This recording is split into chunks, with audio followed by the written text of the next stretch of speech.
Là, le groupe Renault a vraiment fait très fort. Ils ont réussi encore un nouveau tour de passe-passe. On va en parler, mais dans cette introduction, je vais vous faire quand même une petite parenthèse, une petite digression, mais qui reste bien sûr sur le sujet. C'était déjà le cas sur le bonus, je vous rappelle. C'était Renault qui avait mis un petit peu ça en place, puisque le bonus, depuis le début, ne comptait pas les options. Et donc, les entreprises, les concessions, les constructeurs englobaient tout. Je ne sais pas si vous vous rappelez. Et puis au final, le texte n'a pas été réinterprété, mais a été interprété à sa juste valeur, qui était que ce n'était pas l'enveloppe globale, mais c'était uniquement le prix d'achat. Et on en est arrivé à des dérives, puisque Renault, notamment sur son Scénic, a fait donc les finitions hautes, notamment, Esprit Alpine, et puis celle qui est juste au-dessus, ça y est, j'ai oublié complètement le nom. Vous me le direz en commentaire, c'est pas très grave, ça va me revenir juste après. Iconique, tu vois, je l'ai. Donc en gros, au-dessus de 47 000, et donc ils arrivaient à être en dessous de 47, alors que le véhicule en valait 52. Je crois que ça a été les pires. Et ben là, ils refont à peu près la même chose, c'est-à-dire que le bonus est arrêté. Je vous mettrai l'article de MobiWheezy où je suis pas du tout d'accord, par contre. Je n'aime pas en fait qu'on puisse stigmatiser en disant les riches vont pouvoir profiter de 3 ou 4 000 euros. S'ils peuvent en profiter, le riche va quand même payer donc sur un véhicule de 65 000 euros 20% de TVA, donc 13 000 euros. Donc ferme ta gueule en fait. Donc tu ne connais rien. Donc voilà, quand tu auras le cul qui sera la taille d'un baobab à force de payer des taxes, pour une fois qu'on te donne du pognon, sur le principe de pollueur-payeur, je vois pas en fait où il est le problème. Le seul problème, c'est que c'est des véhicules qui n'étaient pas éligibles, dans la mesure où c'était au-dessus de 47 000 euros. A priori, ça serait l'Alpine A390 et uniquement donc en leasing et uniquement sur la propulsion, de 400 chevaux, je crois. Donc les deux roues donc motrices, donc en fait deux moteurs au niveau des roues, donc 200 chevaux et 200 chevaux normalement ou un petit peu plus donc cumulés. Donc concrètement, ils ont vraiment ouvert une boîte de Pandore, hein. C'est ça qu'il faut vraiment comprendre. Est-ce que d'autres constructeurs allemands, européens, français, même américains, vont sauter sur ce genre de choses? Ce que je n'arrive pas à comprendre, c'est comment l'ADEME en fait a pu valider ce genre de choses.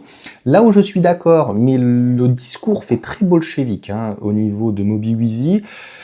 Oui, c'est vrai que l'État a dit que ça coûtait trop cher et comme d'habitude utilise des fonds privés et pour autant régule cette manière-là. C'est très communiste cette histoire, mais on ne peut pas dire que le principe de pollueur-payeur et surtout que ça soit financé par le privé, ben c'est leur problème. Je tiens à rappeler d'ailleurs, je crois qu'ils ont mis 16 ans qu'on ne peut pas leur vendre à l'étranger. Bref, c'est avec aussi leurs conditions. Et ils les ont, encore une fois, acceptées. Comme je l'ai déjà dit, en fait, on déplace grossièrement un peu le problème ou la merde.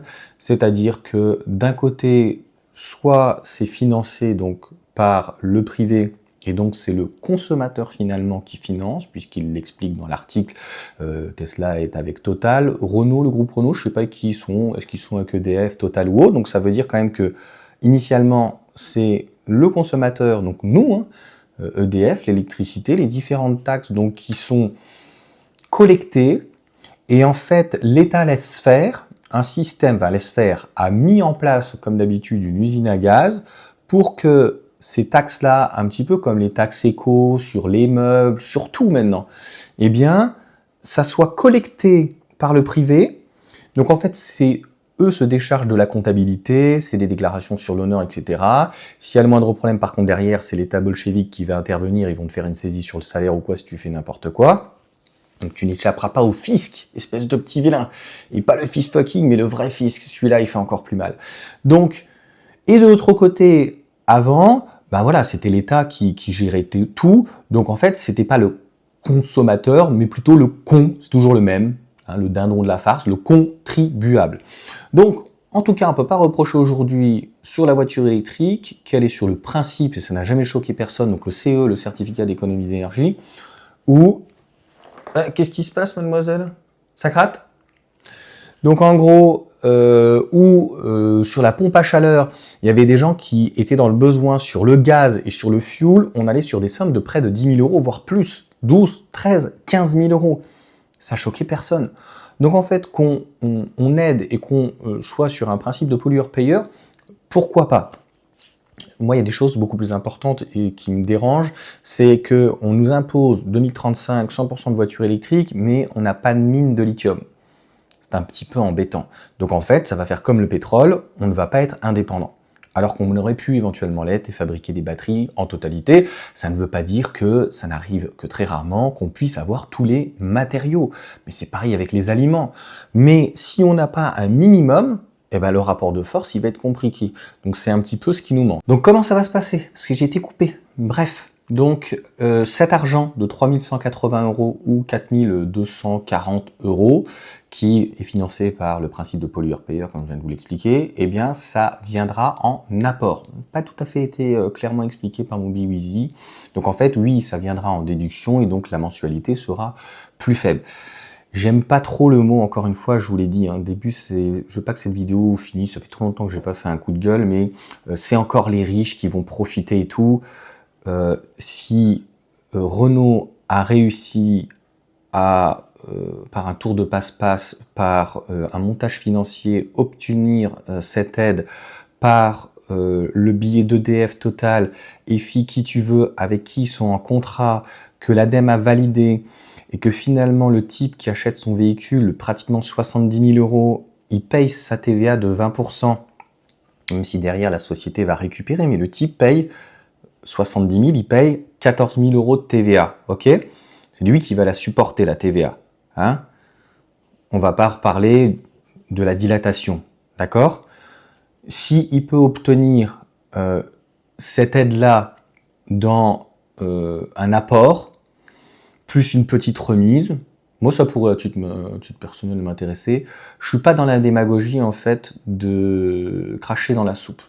Voilà. Le problème en France, elle est plutôt globale et j'aime pas les gens, tu vois, qui font des articles comme ça, très politisés. Si on commence à parler de la voiture électrique ou des aides sur les pompes à chaleur, par rapport à du fuel, par rapport à du gaz, qui sont énormes, tous les crédits d'impôt, etc., je pense qu'on n'en finit plus. Et ça ne nous limite regarde pas dans la mesure où ce sont des fonds privés et que ça a l'air de plutôt bien fonctionner. C'est pareil pour les HLM, ça fonctionne plutôt bien, voire très bien, c'est très bien géré. L'État voulait ponctionner dedans. Donc que l'État, voilà, se retire un petit peu, qu'il fasse son boulot régalien. Et voilà, moi je suis pour qu'on limite vraiment dans ces cas-là toutes les aides. C'est ça l'égalité.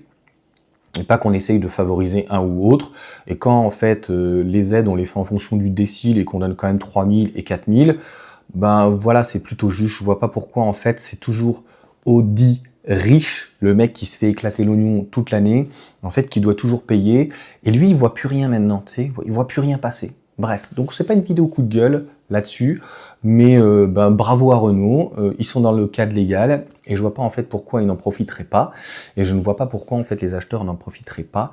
Il faut arrêter de faire culpabiliser les gens, parce que ce qui est dit, notamment dans l'article, est quand même en partie faux. La personne aura quand même payé plus de 10 000 € donc d'impôts, de taxes dessus, donc voilà, ça nous regarde pas. Sur ce, ciao à tous, n'hésitez pas donc à me dire ce que vous en pensez, on se retrouve dans les commentaires pour en discuter avec bienveillance. Pour ceux qui ne savent pas se tenir, ça sera goulag, et comme je dis souvent, ça va bien se passer.